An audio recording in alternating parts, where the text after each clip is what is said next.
When you think about morality, what's the first thing that comes to mind? For a lot of us, it's a list of rules, right? Don't lie, don't steal, the golden rule. But what if that's not the whole picture? What if being a good person isn't about memorizing a rule book, but about becoming a certain kind of person?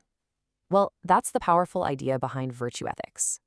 Okay, so where do we even begin? Well, virtue ethics comes along and completely flips the script on how we usually think about morality. It starts by changing the most fundamental question we're supposed to be asking. For, centuries, moral philosophy has been obsessed with this one question. You've got all these theories that judge morality by its consequences or by a set of unbreakable rules, but they're all focused on one thing, our actions. It's all about the doing.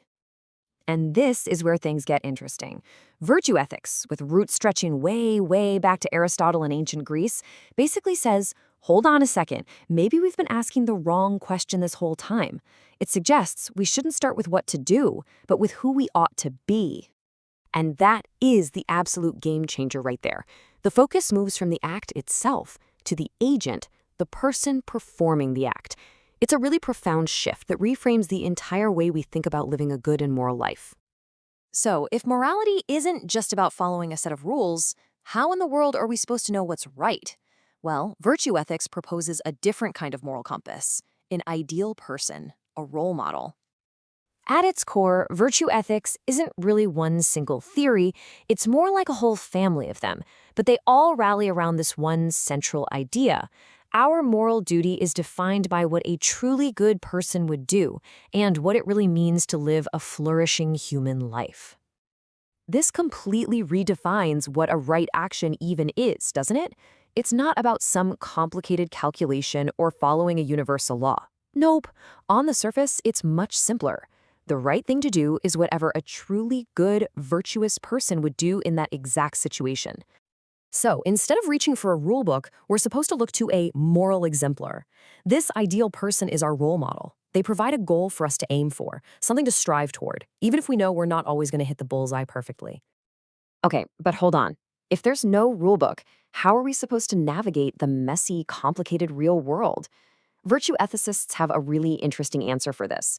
Morality isn't a formula. It's a skill you develop. Yeah, Aristotle himself pointed this out. He basically said, look, ethics isn't math. You can't just plug in some variables and get a nice, clean answer every single time. Life's just not like that. It's complex, and being a good person requires real wisdom, flexibility, and good judgment. And you can really see the difference in approach here, can't you?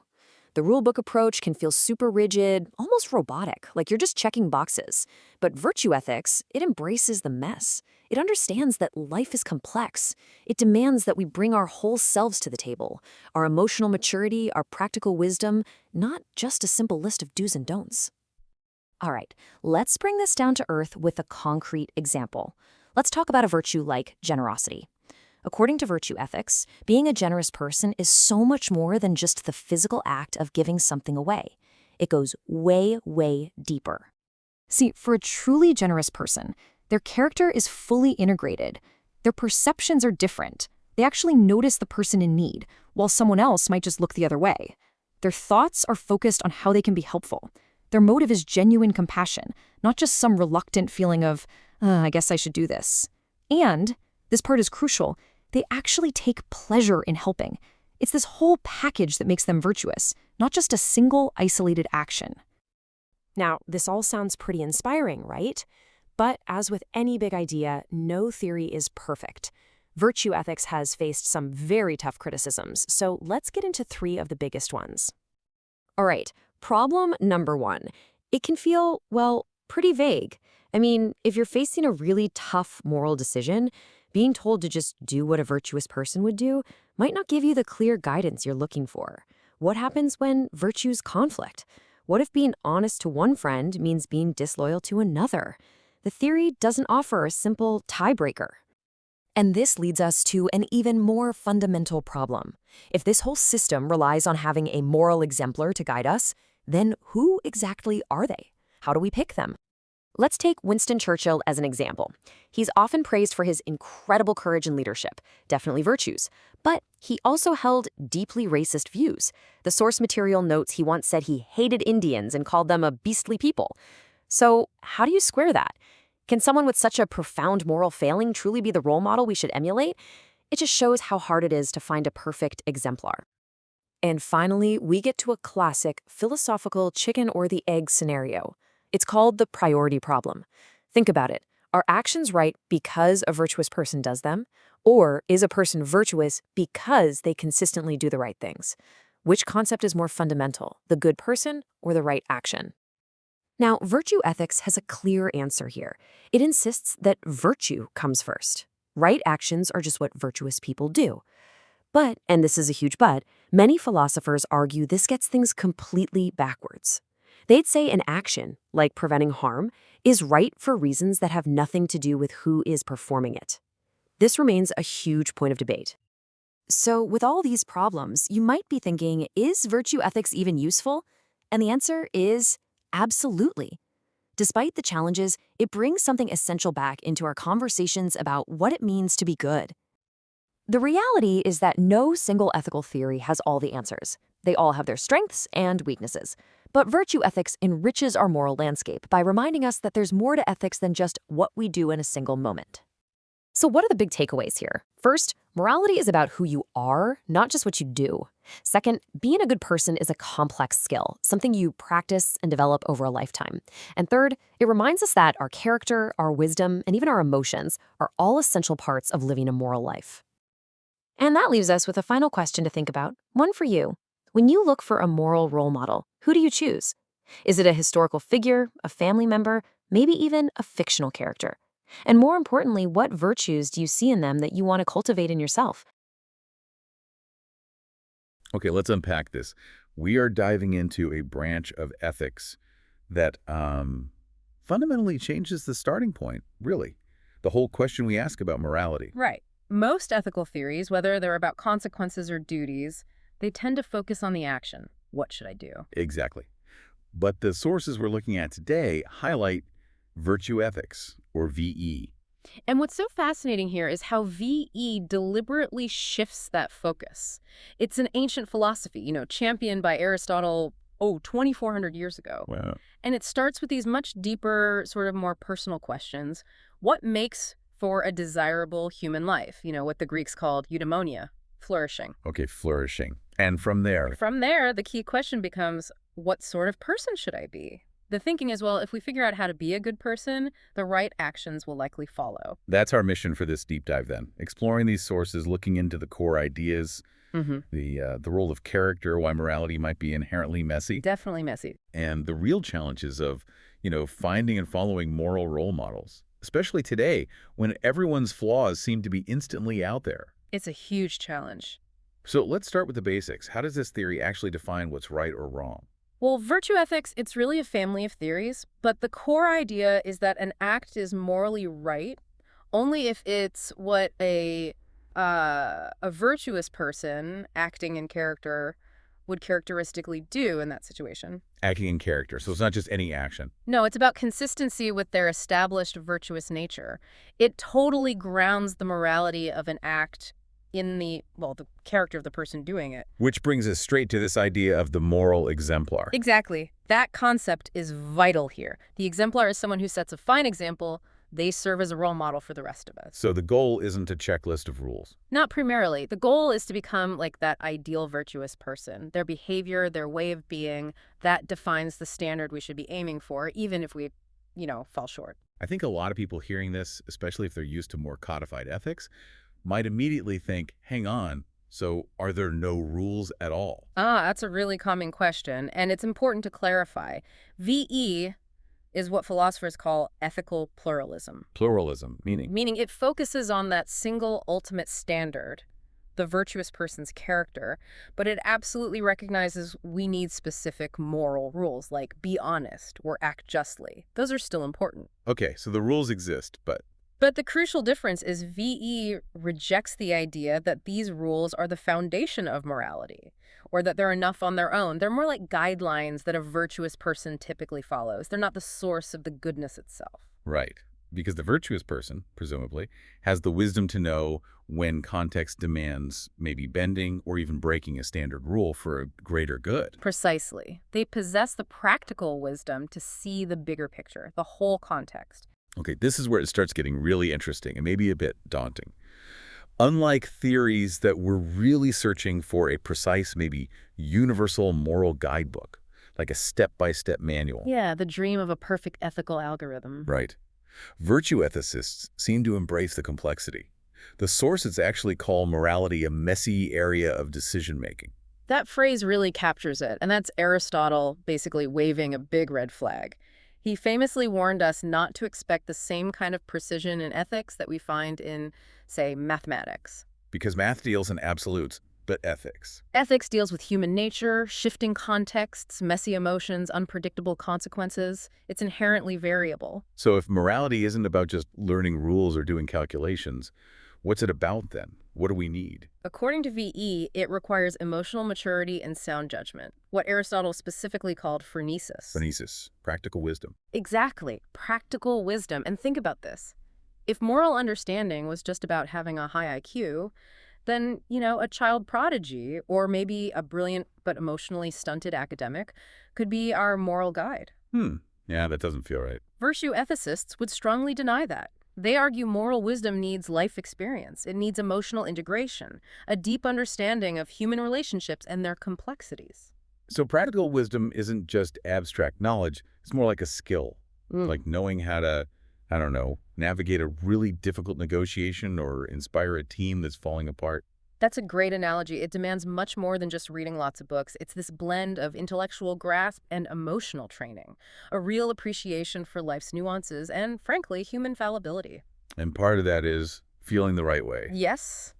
A truly practically wise person knows how to feel the right emotions, anger, pity, joy, indignation at the right time, towards the right people for the right reasons, and crucially to the right degree. Wow, that's a high bar. It is, and that's why simply applying a general rule, like, say, the golden rule, often falls short in really complex situations. It lacks that deep contextual sensitivity. Okay, so let's talk more about virtue itself. How do the sources define it? A virtue is defined as an admirable character trait, and it's a trait that enables the person who has it to achieve what is good, to flourish. A character trait, not just a habit. That's a key distinction. Habits can define behavior, sure, but character traits, for VE, involve understanding what's appropriate and having the will to do it. It's deeper than just routine. Let's make this concrete. The sources use the example of generosity. How does that illustrate the point? Okay, generosity. We all know people who, perform generous acts. Maybe they donate money or volunteer time. Right. But the virtue ethicist looks deeper, inside the person. A truly generous person doesn't just, say, write the check. Their internal state, their motives, are fundamentally different from someone who's stingy but gives reluctantly, maybe just for a tax break or because of social pressure. So the truly generous person actually wants to give. Yes, they derive a kind of pleasure, an intrinsic satisfaction, from freely giving what they can. They genuinely want to help or support a worthy cause. It comes from who they are. And this leads us to maybe one of the most challenging but also really insightful distinctions in virtue ethics. The difference between someone who is truly virtuous and someone who is merely continent. Can you walk us through that? This is absolutely crucial. The continent person, it's a bit of an old-fashioned term, maybe is someone who does the right thing, but they have to suppress strong, contrary desires to do it. So you really want to do the wrong thing, but manage not to. Exactly. They might intensely want to keep all the money for themselves or spread that juicy gossip, but they use willpower to restrain themselves. They do the right action, but often with reluctance, maybe even feeling bitter about it. Like they're gritting their teeth through morality. That's a good way to put it. They suffer a bit for doing the right thing. The truly virtuous person, on the other hand, has managed to align their emotional and intellectual lives. They've trained themselves over time. So it's a process. Oh, definitely a process. They've trained themselves so that they genuinely understand and want to do the right thing, without that inner battle, without regret or reluctance. For them, acting virtuously actually brings pleasure from the virtue itself, not just, say, from the relief of avoiding guilt. They truly desire the good. Okay, this ideal sounds, well, ideal, beautiful even. But when you try to apply this day to day, you hit what seems to be the biggest criticism VE faces. It doesn't always give clear, actionable guidance. That's the major hurdle, yes. Like if I'm facing a really tough moral dilemma, the classic example, maybe I find out my best friend's spouse is cheating. Do I tell my friend? Do I mind my own business? What does VE tell me? VE tells you, do what a virtuous person would do. Which sounds kind of unhelpful in the moment. It can feel deeply unsatisfying, absolutely, because it points to an abstract ideal rather than giving you a direct answer to your immediate specific problem. And if the virtuous person is the standard, that immediately raises the next massive question. Who are these moral role models? Where do we find them? And the sources are refreshingly honest here. They point out that even the greatest historical figures we might look up to are often deeply flawed. Yeah, that seems unavoidable. This is maybe the real gut punch of putting VE into practice. We have to accept that finding a perfect, flawless moral guide is probably impossible. Take the example the sources discuss. Winston Churchill. Okay, a figure of immense historical importance. Undeniably possessed great virtues, right? Courage, incredible resolution, determination that arguably saved his country during the war. Huge virtue. Right. But, as the sources point out, he also held deeply problematic racist views, particularly towards Indians. This is presented as a significant failure of virtue, something that genuinely clouded his judgment on major issues. The sources even mention his apparent willingness to let Gandhi die during a hunger strike. Wow, so you can't just blindly follow a hero. You have to somehow dissect them. Yeah. Pick the virtuous parts and discard the rest. That's exactly the challenge.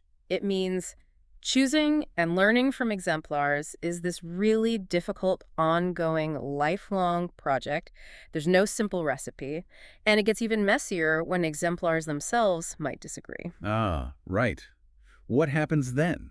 What if you have two people, both arguably wise, experienced, virtuous, acting in character, With practical wisdom. and they face the exact same situation, but come to completely different conclusions about what to do? Like, one would tell the friend about the cheating spouse, the other ethically believes they shouldn't. This is the contradiction problem. Does it mean both actions are right? Or worse, does it mean VE contradicts itself and the whole theory falls apart? That feels like a serious challenge to the idea that the virtuous person defines rightness. It does. But the proposed solution is actually quite subtle and shows the theory's flexibility. The idea is to slightly modify how we understand the standard. An act is considered morally required only if all genuinely virtuous people acting in character would perform it. Think of something like, say, saving a drowning child right in front of you that seems to demand a universal virtuous response. Okay, required if universal agreement. But, and this is the key part, an act is morally permitted if some virtuous people acting in character would perform it, while others might permissibly choose differently. Ah, I see. So in that messy cheating spouse dilemma. Exactly. Telling the friend isn't required because not every wise, virtuous person would agree that's the right call, weighing factors like loyalty, potential harm, privacy differently. But it's permitted. It's permitted because a virtuous person, acting from virtues like honesty or concern for their friend, could reasonably choose that path. While another virtuous person, perhaps prioritizing loyalty or non-interference, could permissibly choose not to tell. So it allows for diversity in virtuous action in complex cases without making the theory self-contradictory. Precisely. It acknowledges that practical wisdom isn't monolithic. Different virtuous people might weigh competing values differently in ambiguous situations, yet both could still be acting rightly according to their well-formed character. Okay, let's talk about another really distinctive feature, what the sources call the priority problem. This seems to be where VE really goes against the grain of other theories. It absolutely does. Most moral theories work one way. First, they define what our duties or obligations are, the rules.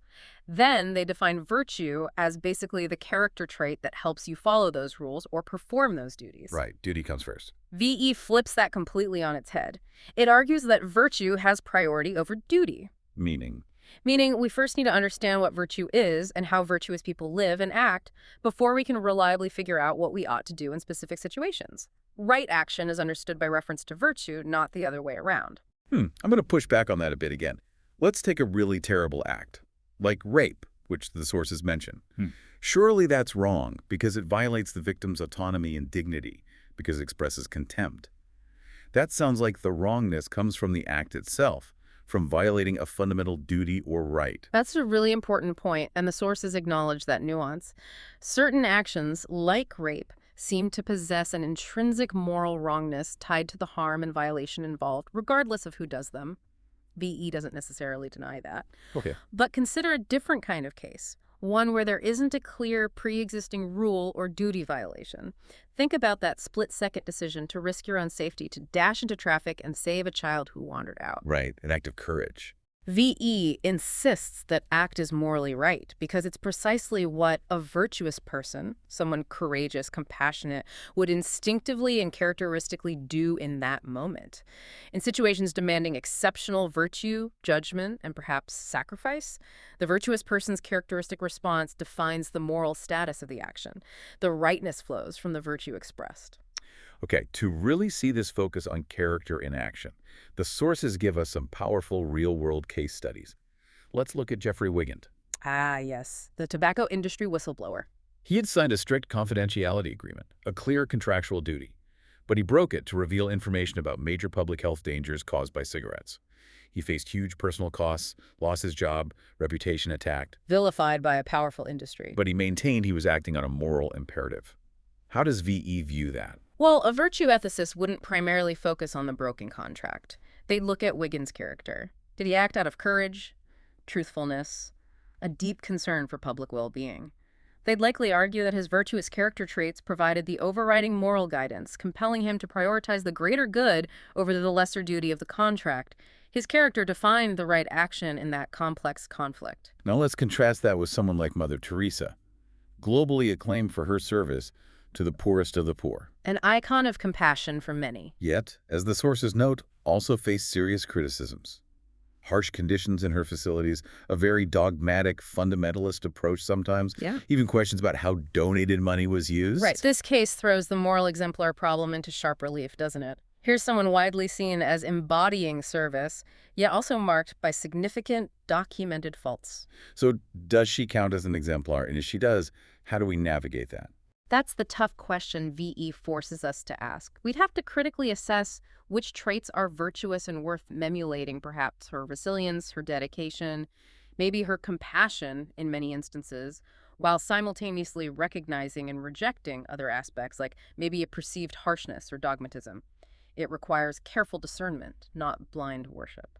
And finally, the sources mentioned Benjamin Franklin, who seems to have taken this whole character-building project to an almost scientific level. He really did. He famously created a list of 13 virtues, things like temperance, silence, order, resolution, frugality, industry, sincerity, justice, moderation, cleanliness, tranquility, chastity, and humility. And he tracked them Systematically. He focused on one virtue each week, marking down his failures in a little notebook, trying to achieve what he called moral perfection. Did he achieve it? He freely admitted he didn't, but he strongly believed that the rigorous attempt, the constant self-reflection and effort to cultivate these traits made him a significantly better and happier person than he would have been otherwise. That sounds like virtue ethics in its most, disciplined, practical form.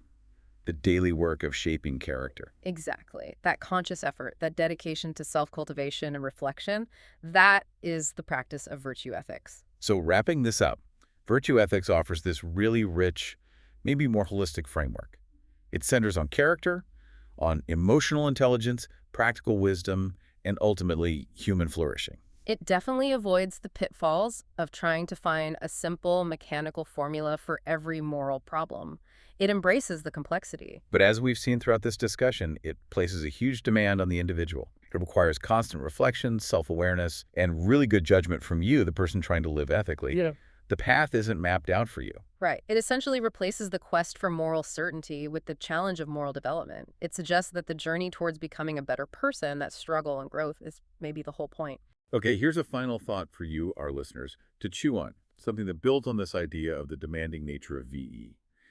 If becoming virtuous truly is this long, difficult process of learning, reflection, habit formation, like Benjamin Franklin's intense weekly tracking suggests, and if it really requires that deep emotional and intellectual maturity we talked about, does that mean virtue ethics might actually demand too much from most people? Is it a practical ethical guide for everyone, or is it perhaps only truly accessible to those who have the luxury of time, education, or maybe just the natural disposition for intense self-cultivation and introspection? I will